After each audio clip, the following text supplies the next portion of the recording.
Hey folks, welcome back to Pretend World's Real People. As always, I'm Tyler, and I'm relishing in daylight savings time. It feels amazing.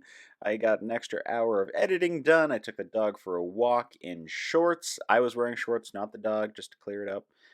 But it felt great, and it's really, really comfy. Caught Quantum Cowboys at Denver Film Festival. So much better than on my computer monitor. It's always better in the theater. So if you are in Denver till the 13th, I believe, go check out Denver Film Festival. Find a film that stands out to you, and go show your support because it was just an absolute blast, and I can't wait to see what else is showing. Which, The Whale was showing. I was willing to shell out $80 to go see that, but it sold out really fast. So I didn't act on that quick enough, but that's okay. That's okay. I hope everybody else is having an amazing day, night, whenever you're listening to this. 4 in the morning, when you're leaving for work or maybe going on an early hike. I hope you're having a wonderful start, duration, or end of your day. But let's get down to business. What was that? Oh my God, no coffee, no sugar. It's really doing a number on my brain. Let's get down to business because I want to introduce somebody that I had just a whole lot of fun speaking with. He is a Canadian based actor, improviser, and writer. I noticed him right when The Strain TV show by Guillermo del Toro and Chuck Hogan was released in 2014. He had one of the best performances I've ever seen within that show.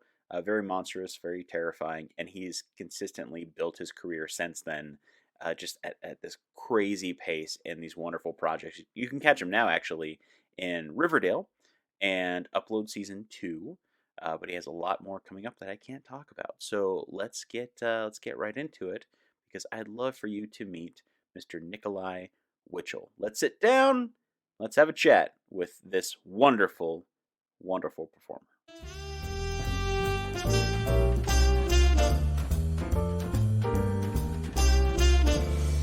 Hi, my name is Nikolai Witschl. I'm an actor and improviser in Vancouver, BC, Canada.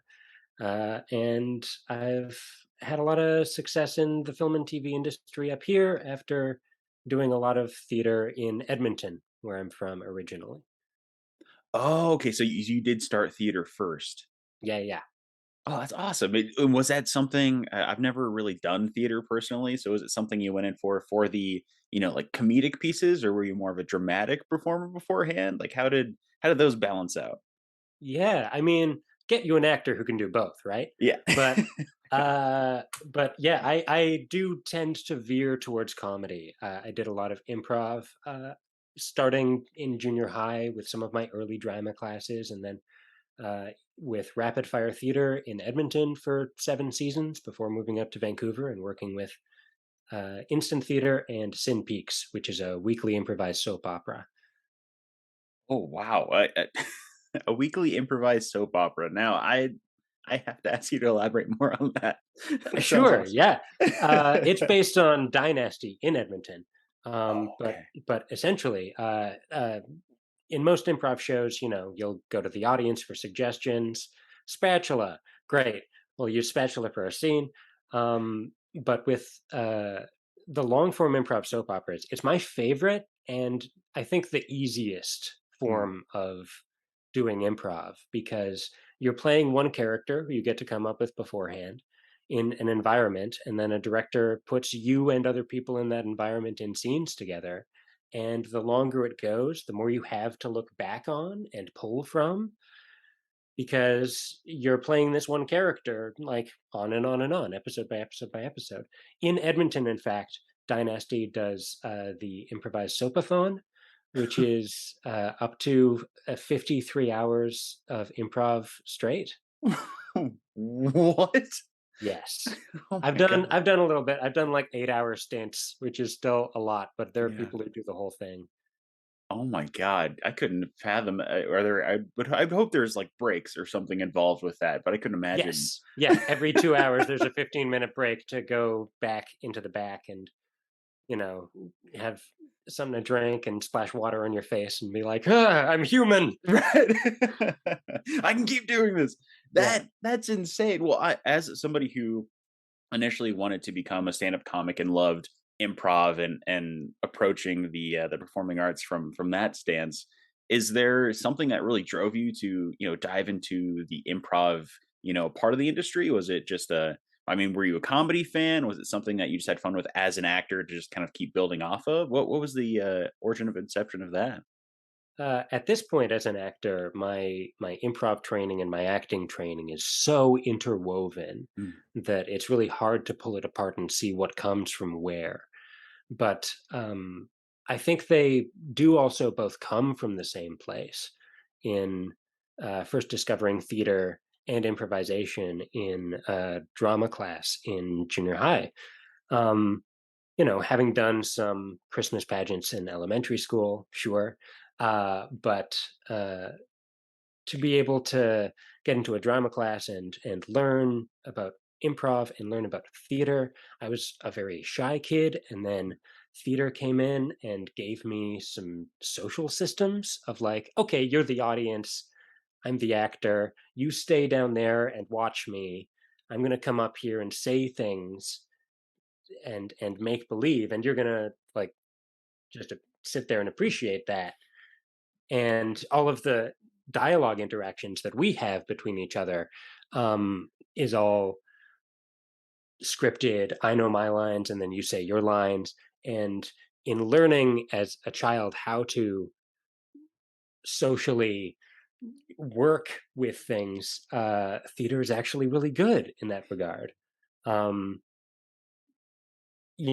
everyone knows that everything is fake. When Mercutio gets stabbed, no one's going to call an ambulance. Um, so it gave me a lot of tools to analyze social structure uh, in a safe environment. And improv is the same thing, just without the script. Mm. It's the same social rules with a different environmental stimulus.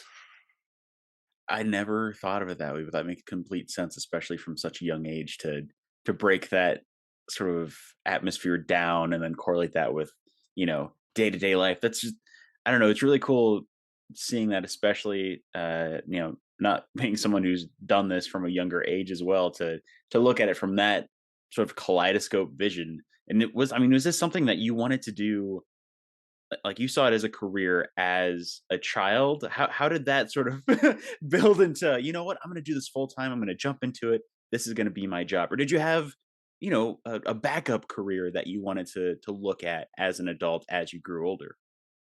Certainly, the idea of acting being a career is kind of like secondary to the act of acting for me. It's nice that society has decided that a group of empathetic performers is worthwhile paying, which is great. Um, yeah, I think I started it pretty much in the same place. Um, Back in those classes in junior high, learning to become a person. For me, it came from also the realization as a really young kid, I wanted to be a paleontologist and hang out with dinosaurs. And then I realized that as a paleontologist, mostly you're just hanging out with their bones. So, why not take a shot at being in the next Jurassic Park movie? And did Jurassic Park have any influence on your idea of what it meant to be a paleontologist at that time? Absolutely, an action filled romp, Yeah. of course. Um, and so here comes, acting, which is pretend and imagination, which is something that I lived in a lot myself, anyways. And then it's a way to interact with people and learn how and literally practice and rehearse how to talk to people. And even though that's my in for loving this, I recognize that it's not everyone's. And you've been talking to people for a long time about all of the different ways that people get into it. Yeah. And there's something really, I think, very beautiful about that. And it's affirming that every actor has their own process. Yeah, everyone is completely different, and I'm always intrigued to see, especially the social aspect of being a performer. I was shy, I was overweight, I was really, chunky for most of my young adult life. So I used, performances that I can emulate and memorize and essentially idolize as a way of breaking the ice through conversation, feeling, really bad about where I was. So, you brought into the conversation, the idea of acknowledging social structure and developing social skills through performance. uh, did that have any sort of impact on your childhood itself, as far as, maybe you were also shy, or maybe you weren't sure how to talk to certain groups of kids in the same class as you without pulling out a reference or giving some sort of like performative facade? Was there anything like that that came about in your teen years? Absolutely, because we imitate before we're able to fully understand it. But I had that curiosity about people that I was also simultaneously scared about, right? Yeah. So, sometimes you can go into repetition, and I have some friends from high school who still pull out like quotes and lines from high school, and I'm like, oh yes, that that was such an important part of my life at that point. But then, as a performer, you get to start to play with it and mold it, Mm. and especially as an improviser, you get to create the words you're performing as they're coming out of your mouth. So I always say, as an improviser, you're kind of like an actor, writer, and director all at the same time with no preparation. But improv approaches the joke differently than, say, stand up, because improv is about the discovery of the joke, while stand up is about the best way to tell the joke. Yeah. Yeah, oh my god. You're giving me flashbacks to my first improv class. They're Oh, breaking yeah? that down. Yeah, that my teacher said the exact same thing. And it's just, I don't know, it's always cool seeing someone grow up in, theater, in improv, being on stage and having that sense of performance. But you've really carved out a niche for yourself in film and television. I mean, what was your first project you had in film or TV? Like, was that something you had in mind at one point, or was it just sort of happenstance? So Vancouver is also known as Hollywood North, and I knew when I was moving here that there would be a lot more film and TV. Mm, I really love theater because theater has a rehearsal process, and you get to play the entire character arc from beginning to end, performance by performance. And film is just a different distribution model, really. Um, I know you haven't done much theater, but in right before performances, when you get into the theater itself, you go through Q to Q, or the tech week, which is where all of the lighting and sound cues get put in there. And Q to Q is specifically running each lighting and sound cue in order in a like truncated version of the show to make sure that all of the technical stuff works perfectly, for when you do need to do the entire thing all together. And I had a friend named Adam Cope who said one of the most intelligent things about film, and the difference between theater and film, which is that doing film is like just doing the cue to cue in theater, except it never ends. And then a year later, you get to see yourself do a thing.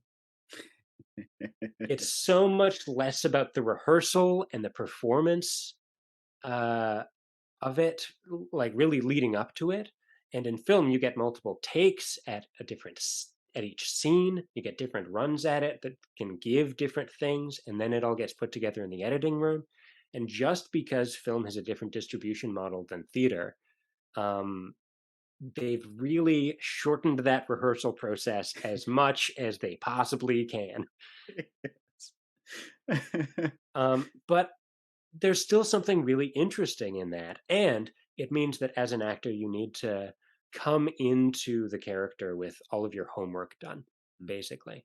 You need to know on your end exactly what you're doing in this scene so that when you work with the other person who's done their homework, you can build that together very quickly, um, rather than discovering it in the room with the director as part of a rehearsal process in theater.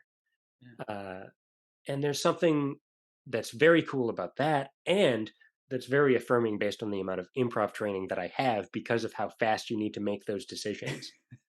And improv is really good at giving yourself that imagination to go off of, and understanding story structure so that you know your purpose in this scene and then can play within that. And that actually really helps segue wise into this question I just thought of, which is transferring everything you just said into your first on-screen role when you hadn't really been on camera on a professional set, whether it's union or non-union, but realizing that you had to have all that homework done for your first on-screen role. Was that something you had figured out afterwards, or was that something you were already prepped to do, you know, hour one on set that you had your character finished? Oh, it's absolutely a learning process. There's so many differences between film and theater. I'd had a lot of experience in training with theater in Edmonton and then coming to Vancouver. I did a little bit of a short film and maybe some sketch comedy in Edmonton that was filmed, but I'd say my first uh, role in earnest in Vancouver was on a show called King and Maxwell, and it was a non-speaking part where I had to walk through the crowd and shoot the president, which is cool. And I did as Yeah. much preparation as possible, but there's so much you don't know until you get there. You don't know the route you're going to take. You don't know the size of the auditorium. You don't know where everyone is going to be positioned. You don't know the timing of what they want you to do. So, in that regard, you need to be a little bit of a blank slate for them for that. Um, but then, when I got my first speaking role, which was as a spooky nurse, Nurse Grot in Spooksville, um, I had lines in that as well, and I took all of my theater training and I uh, did as much work as possible before getting in on the day, and I think that translated with the performance. And I mean, speaking of creepy roles, because I haven't seen Spooksville. I've seen a plethora of your other work, including a small video you did called Cracklemore, which I'm not sure if you remember it. It That was still for cracks me up. Sin Peaks. Yes. So one of our seasons of Sin Peaks was in a Yeah. trailer park, and so Oh. I was playing a white rapper in the trailer park, a la J Rock from the Trailer Park Boys, which is a Canadian show up here. Yeah. Um, and I named him Cracklemore. And that was a personal challenge to myself to rap, to improvised rap during episodes and of the show. So you were improvising as you were rapping. That wasn't Yes. something. Good lord, man. Can you be the Weird Al of rap music? I think we need more of Uh, that. you can, but I'd say that's already Reggie Watts. Ah, okay, yeah, that's fair. Well, I had to bring that up because it's one of those videos that I think it had come across, well before I'd reached out, and it was always something that really, just for lack of a pun, or I guess a non-purposeful pun, cracked me up. It, it was just a lot of fun. But I had initially seen you in The Strain. I was a huge fan of the novels, and I had seen you I think it was like 5 episodes of the first season, and every single episode, you just added so much more to the character, layer upon layer. Uh, not just due to the makeup, but also, due to what you were building, and it was innately creepy and just it was very tragic, seeing that. So I can see the theatrical approach to it, along with you're just having fun for I'm sorry, listeners, for spoilers, but playing somebody who's literally turning into a monster in one of my favorite sequences. So, I mean, with the strain, not to to give you a very long-winded question, what was your sort of process like joining the strain, that audition process, or was it an offer only? Like at that point, had you really developed a reputation for yourself as a performer, or were you still auditioning to get that part? So this was an atypical casting process for sure. Um, it was a self tape of the character. It was, I think, probably the second piece that I auditioned for. Um, I was with my agent, who I'm still with now, Esther Cohen, and I was one of her first clients, so both of us were a little bit untested at that point. But she saw an audition for this character who was a scrawny, kind of creepy, nerdy guy who gets turned into a vampire. And I recorded the audition and submitted, and then we didn't hear anything for about a month and a half. And then uh, they came back with the offer for the role, which filmed in Toronto. I'm in Vancouver. They're in Toronto. They asked if I could apply as a local. This was the second thing that I had ever auditioned for, and the third thing that I ever filmed. Oh my god. So I said, yes, I will apply as a local. That seems like a good idea. And then I flew out there in September, stayed for the about 6 months of filming those 5 episodes that I was contracted out for. I stayed with some friends in the improv community, couch surfed as much as possible. Oh, good. It's good to have connections. Yeah. And I remember doing a lot of homework for that character, reading the books, um, finding a music choice that really associated myself with that character. I ended up going with a Massive Attack song called What Your Soul Sings to You, because Massive Attack is really good music to get paranoid to. Yeah. And if you're playing someone who is slowly but surely turning into a mindless Nosferatu like vampire, that's something that evokes. um, and then I learned a lot while filming that and while watching my performance. That really stuck in my head, the difference between film and TV in terms of the size of your performance, because for any theater, even if it's a 30-seat theater, you still need to be able to fill a room with your performance. If it's a 500-seat theater, you need to just fill a larger room. But for film and TV, you only need to fill something that's about as big as somebody having a conversation with you a little bit too close to your face. So you really don't need to do a lot at all. Yeah, I've heard that from a lot of my theater friends who make the switch over, and then sometimes the directors will say, Make it can you make it smaller? You're being a little too broad, being a little too intense." And I can see that in your performance because 'cause I'm rewatching The Strain now. I haven't seen it probably since it came out. Mm. So rewatching it and noticing those little nuances you add to the character, especially when things start to feel a little painful. It's you can see that almost like that caged animal coming out. So one I can't believe you worked as a local for that. That's really eye-opening for the listeners, especially to know, like, even if you are recurring for a TV show, it's not to say they're gonna put you up in an apartment and, pay for your transportation, anywhere they can save money, essentially. But also the fact that that was your 3rd thing you've ever filmed is amazing. It was very lucky. I am very lucky and have been lucky multiple times in my career.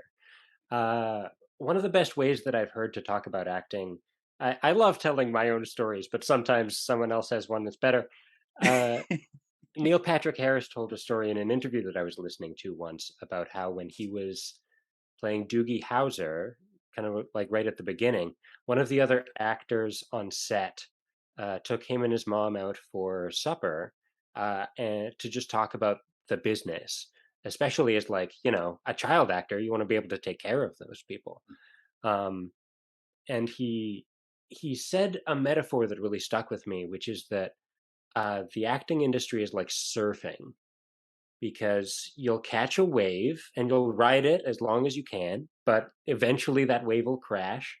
And then you got to paddle out and try to catch the next wave. And sometimes you'll see your friends catching waves, and sometimes you'll catch a wave and it'll just fall immediately. Um, but as long as you get out there and you're ready for any of those waves or opportunities to like come along, then you'll set yourself up for a long career in this industry. I've never heard that. But that is an amazing way of describing it. Like that's it probably hits harder than anything else I've read because yeah, most of my friends right now are crashing and they're feeling really really down, and then I have a few that are still surfing. So it's no matter what, we all have to continue to support each other. It's not necessarily a competition. It's we're all artists. We all want to make art. Let's let's help support each other. Let's hold on to the boogie board for them while they get on. Like let's do so. That really hits hard, especially for me right now. So I appreciate you sharing that because everyone's story is different, and I mean, especially yours. Yeah, you said you got very lucky, but you also have this innate talent to create empathy for your characters, even if you are being sinister. You have this very dynamic face that you can utilize for a myriad of characters. I mean, you've been in Supernatural, Snowpiercer, The Magicians, the Day of the Dead series, and you're just constantly adding these new characters to the point where I almost want to ask if you would label yourself as a character actor, or do you just consider yourself an actor? And as long as you fulfill the role, that's what's most important. I would consider myself a character actor. Yeah. I think it is important to find that distinction for yourself, if because the the industry of Hollywood is at this point like well-oiled machine, and there's people looking for certain things, and they're looking for the next thing, and there's a kind of social contract about what certain jobs look like. And so when being cast, actors will be cast as those roles. I've heard of guys who just like they get cast as cops all the time. They're just a cop. They have resting cop face. That's it. And uh that's a little bit of that like typecasting energy. And sometimes they're able to branch out of it, especially if they make their own work. I'd say that I have specific hits that I call it. I play a lot of henchman characters and prosthetics characters. I also play a lot of nerdy characters and spooky characters. And in particular, I play a lot of coroners because I think coroners are right in the middle of that spooky and nerdy Venn diagram, because coroners really are just spooky nerds. You got to be Yeah. nerdy to get into med school, and you got to be spooky to work with dead bodies.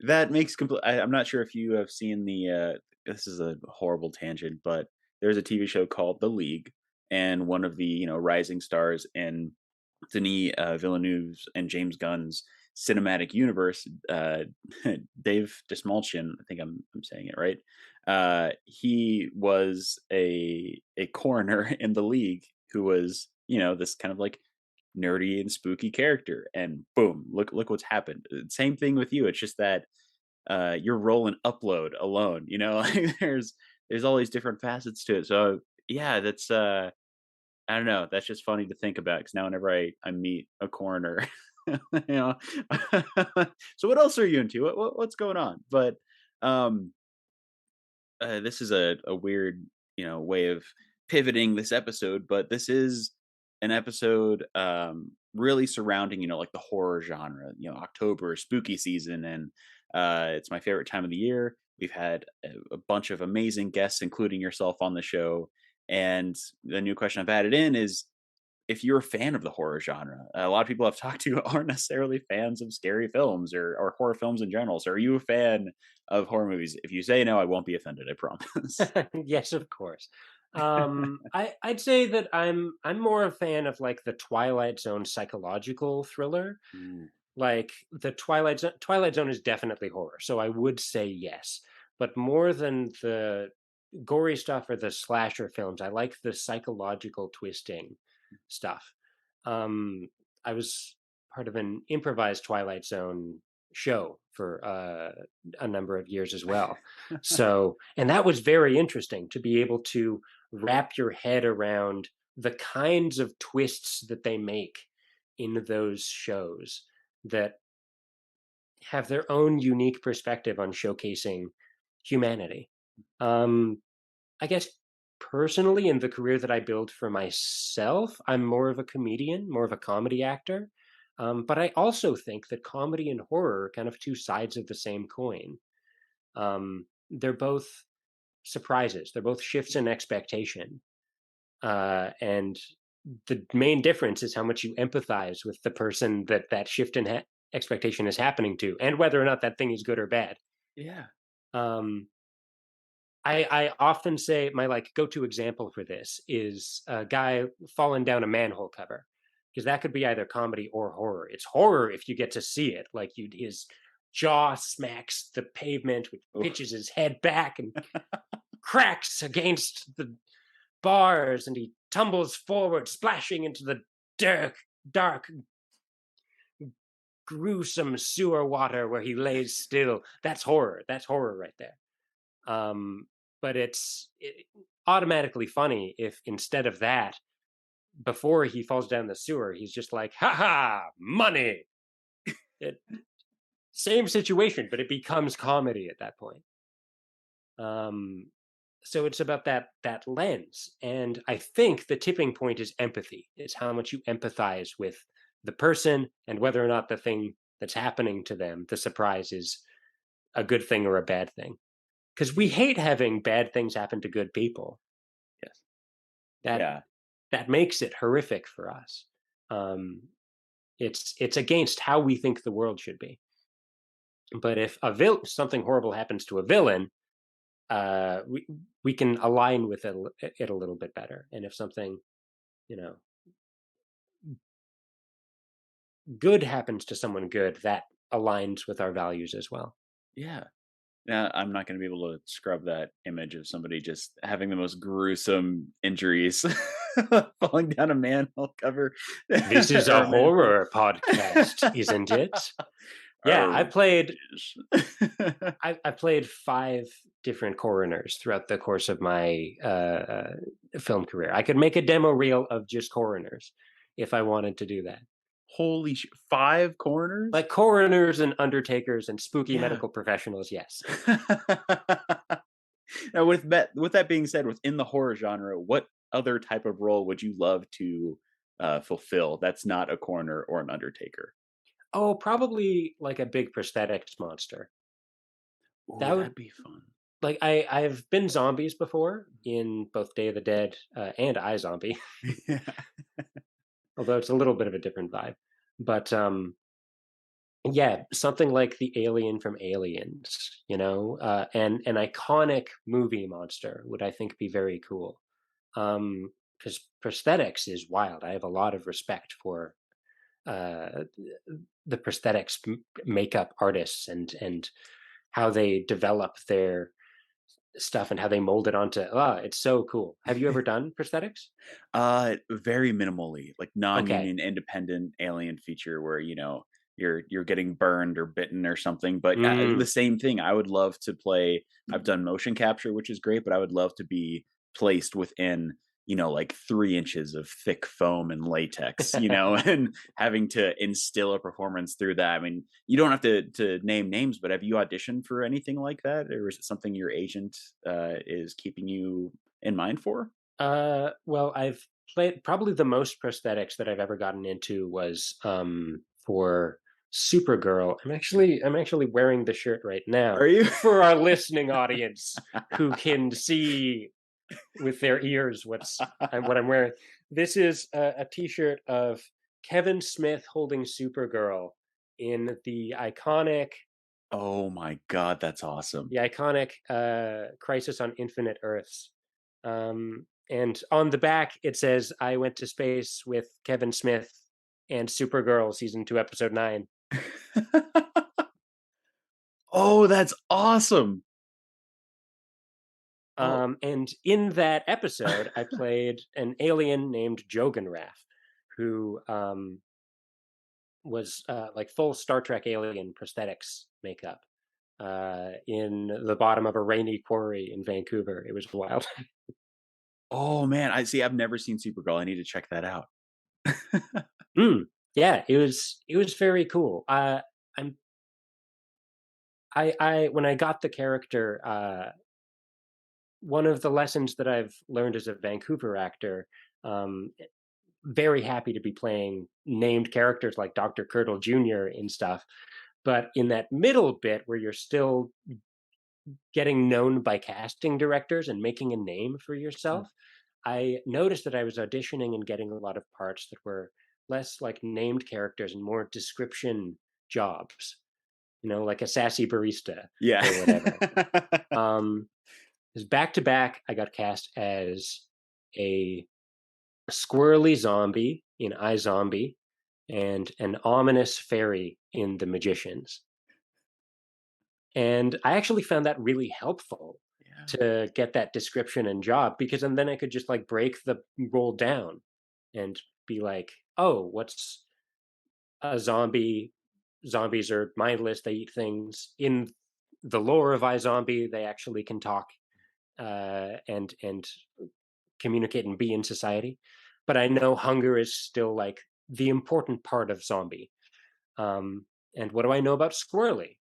I know Steve Buscemi in Escape from LA, because that's the squirreliest that Steve Buscemi has been when he's playing Map to the Stars Eddie in Escape from LA.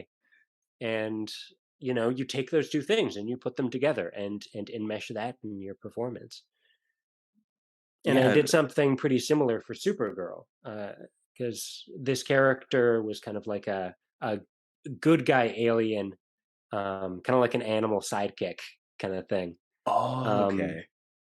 so I was like, oh, okay, an adorable alien animal sidekick. For animal sidekick, I went for Snarf from Thundercats. And for adorable alien, I went with Bjork from Iceland, Oh, no way. because of that video of her explaining how TV works is just Yes. such a beautiful, like endearing piece of media that I wanted to reference with this character. Um, Oh, wow. That's a very, if only they would add more words to some of the roles they have in the States sure, to it's describe. helpful. It's Yeah. helpful. It's work that you can still do as an actor, Yeah. yourself, but as just getting a role and seeing sassy barista, you're like, oh, okay, I know how to do the work for this.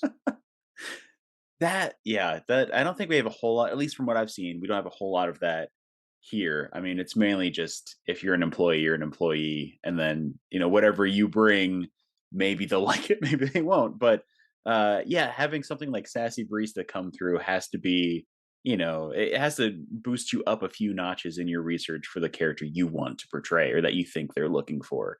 That wow, that's just really cool. So when was your I guess with that being said, what was your first job where you're actually no, why would I ask that? We already talked about it. I was gonna say where your character actually had a name and not just da da da da da da.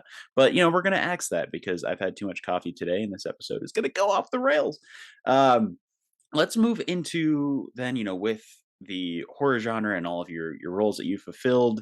Now that you have really developed this amazing career, what do you want to do next in the next 5 years? Obviously we can't plan it, as you mentioned before. This is like surfing, so you're just going with it. But what is something you'd like to do in the next 5 years for your career for yourself? I'm looking forward to doing some of my own work. I mean, post COVID, getting back into the improv community in Vancouver here and hopefully posting some stuff online. I can say, even though I'm still working on it, that I've been developing a Dungeons and Dragons sketch comedy show that I'm going to put on YouTube. Oh my okay, I get it. I'm sorry, I nerded out for a second. Great. When when do you think that is going to be up and ready to view? I, Ballpark, because you still have to do all the stuff, but I I've been doing a lot of work over COVID. It's one of okay. my COVID projects. I've done a lot of recording myself and gotten a lot of very talented friends to join me as well. I'm hoping to get episodes up, hopefully by the beginning of 2023. Um, Oh, I I'm still so need to do excited for some of that. principal photography and stuff like that. I don't want to give too much away, but No, it's no, no, no. We I'm can't spoil. I'm excited for this personal project because it's important to have something that you're working on that still helps you flex those acting muscles when you do have so little control over uh, getting cast in things. Yeah. Well, then adding on to that, there was a previous guest I had on who reframed this question, and I really appreciated how she, thought it should be reframed. And it was less so, what you do to relax outside of the industry, and more so, what gives you passion outside of the entertainment industry? What fulfills that, that human need to just exist and balance? What else do you do outside of everything? Um, I've gotten more into cooking since COVID, at least. Uh, and I really do love hosting, getting games nights. I've gone to a couple of uh, board game conventions this year as well. Shucks, the Shut Up and Sit Down convention in Vancouver is very, very cool. Um, and I also just got a Steam Deck, so there's stuff's happening. I got stuff going on. I can play games, but I do love cooking and hosting meals and board game gatherings. Um, Yeah. Over COVID, my partner and I had another couple who we're friends with that we were playing legacy board games with. Legacy board games um, are games that you can play multiple times to kind of tell an overarching story, like Risk Legacy or Pandemic Legacy, which is what happened when the pandemic hit. So it was a little real for a while. Um, and hosting them and having them host us and being able to cook food, because cooking is an art form as well. I think Yeah. my definition of art is anything that you can do that requires skill and can be infused with your own personality. So acting is definitely that. Dancing, singing, cooking, art is an art, um, but also so is sports. I think there's a lot of people who like great athletes who have a tremendous amount of skill and they play based on their own personality. And any fan of that sporting team would be able to tell you. Um, Running a business as well. It's all there's a lot of art in the world that isn't necessarily given uh, the focus that it could. I think streaming is a very new and very interesting art form Yeah. because you're sharing an experience, you're sharing discovery, kind of in the same way as improv. You're sharing the discovery of moments with an audience, which is really neat. Yeah, it's kind of insane how far we've come digitally in the last, I'd say, even 5 years when it comes to streaming. And I had no idea what Twitch was until, maybe mid pandemic, and realizing people were making money off of just sitting there and having an experience. Uh, Having some authentic human connection with yeah, people, because that's what we're craving. it's so cool. Yeah, and you know what? I'm really curious because I know you have to have something in, your career that you can look back on, but I'm wondering if you have a party story you could share with our listeners. This question not necessarily, being about something that happened at a party, but an experience in your career that stands out so immensely. It could be funny, it could be really tragic, hopefully not. It could be just rather insane that sticks out to you so well you could easily just tell it back to your friends at a party at any given time. Right, a party story. Yeah. Right. Yeah, yeah. Okay. um yeah, there's so much that happens in film and you're, around celebrities, so everything is enhanced. Um I'd say, I already talked a little bit about iZombie, so this flows well.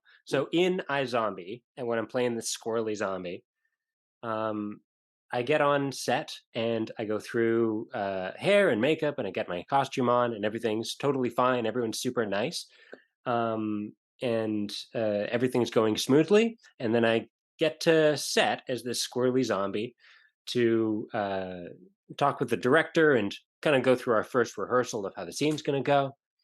And the director's finishing up with the previous scene, turns around and he looks at me and he's like, "Ah, squirrely zombie, huh? Ah, your hair is all wrong. It's got to be messier, dirtier, and your makeup. You got more messy dirt on your makeup. And what are you wearing?" And I was like, "Is the actor okay?" Like, just he was just going down the list, and then everyone else was like, "This is what we talked about. What is going?" And they rushed me off, and were like, "Okay," and they rushed me off, and I went back into the makeup chair, and I had 6 people working on me at once, like 2 working my hair, and 2 people on my face doing my makeup, and 2 people mending and altering my costume. It was hectic. How did the final product come out? Did you go back out and the director said, "Okay, looks great, let's go"? Yes, yeah, Okay, good. and we filmed the scene and it made it to camera. So all's well that ends well. Oh my god. Talk about a moment where, that actor part of you comes out where you're going, "Oh, did I do something wrong? Is it a what can I do? What can" Yeah, you're just looking at someone and you being like, "No, no, no." This is all wrong. You know what? Just fire this person. I'm glad that didn't happen though. Oh my god. I got like the anxiety sweats just thinking about that. Anytime something goes wrong on set, it has nothing to do with you, but you absorb it. So that Absolutely. works. I always feel like even when the shot is about me or the scene is about my character, I always feel like the smallest cog in the machine whenever I'm on set. It's wild. Yeah, like, "All right, we're ready for your coverage. Are you sure? Do you still want that?" Like, I'm good with just being over here if that's what you guys want. Well, that adds perfectly into one of the last questions I have for you, and it's, if you have a piece of advice you could instill upon our listeners that you've maybe held on to throughout your career. It could be something that can pertain to somebody who's just starting out or someone who's trying to keep going as we are sort of kind of coming out of a pandemic. Within the industry itself. Do you have anything you could share? Yeah, definitely. Um, I'd say some real practical advice would be, because I came through theater and that's a lot of what I know. I'd like to talk about some of the values that theater has for me now as a film actor, because I went to university, the University of Alberta, for the BA drama program and the BFA acting program, and that's where I kind of got my reps in, which is ultimately the theme of this advice: get your reps in. Um, I was doing so much all the time. I was doing a weekly improv show and classes, and then scenes outside of those classes for those classes, and then scenes for other people's classes. I maxed out at doing 11 extracurricular activities at one point, and I'm one of the people who went into the BFA acting program, the specialized program, to slow down. um, Oh god. but what's so good about that time, looking back on it, was that I really did get my reps in. And with theater, um, that work that I did now exists in people's memory. The really cool stuff that I did and the stuff that I kind of flubbed, or the stuff that I tried that didn't quite work, the experimental stuff that I worked on and learned a little bit from. All of those things that I did, I would take a single moment from each of those pieces and I would distill that into learning about my process and Mm, using those reps to try as much as possible to learn what works and to get comfortable on stage being seen as a performer. um, because what people are looking for more than anything on film and TV is being comfortable being seen. And that's true in terms of being able to deliver lines and subtext and act well. um, but it's also true of just like the human connection that people want to have from watching this kind of entertainment. mm. So theater was really good for me to get my reps. I don't know how I would necessarily feel if I had started just in film and knowing that all of that early experimental stuff was still out there somewhere. My God. But it let me try stuff. And now, as a film actor, I've heard from some casting directors that they consider me the wild card when I walk in the room, and that that kind of perspective of being able to try something different and try something that is still honest to me, uh, but is different than what anyone else will bring to the table, is my kind of superpower here as an actor. Yeah. I mean, I would say so just seeing your previous work. The wild you being labeled as a wild card is the most accurate description I could ever think of for you. Hey, thank you. you. You don't know what you're gonna get. Most of us are just gonna walk right out. Like I don't he's got something. He's got something going on. Yeah, but as long as it's honest and authentic, Yeah. and different, then it'll read to the audience. One of my, I can see how I got this reputation, because here's another pretty practical example of stuff that I've my way of thinking when approaching acting. Because we've all heard the phrase, "There's no small parts, only Mm. small actors." Yeah. That's not necessarily true. There are some parts that are smaller than others, but that doesn't mean that you can't have fun with it. Because uh, when I was just after university, I got called back to do a show. They were doing a production of Nicholas Nickleby, which is there are 100 different characters in that play. So they had to bring a bunch of people back and have everybody double up on roles, triple up. I think I had 7 in this particular production.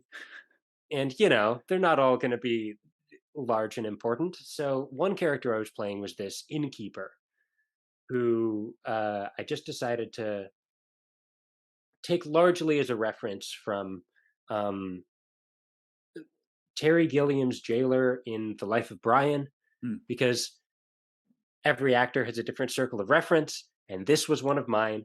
He just plays this like troll of a man who's like, hey, what's going on? That kind of a thing. Also, maybe some D&D was in there. Who knows? But that was the character, and he had a line at the beginning of the scene and a line at the end of the scene, and otherwise just kind of like had to be in the background. And I was like, well, I still want to do my homework. I still want to do my acting work. What's my character's objective?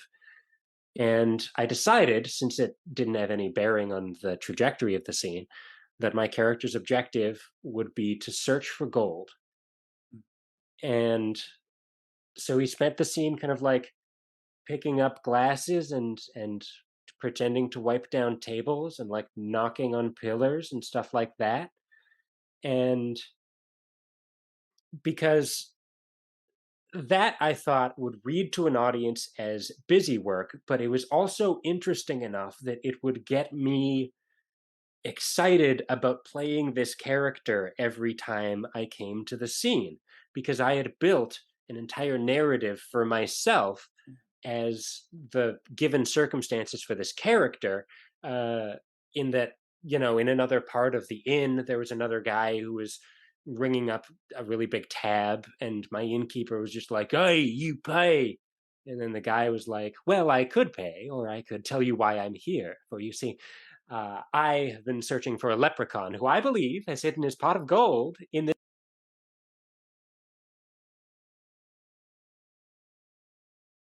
Uh-oh. I think we lost him. Are you Oh, we there? got dropped.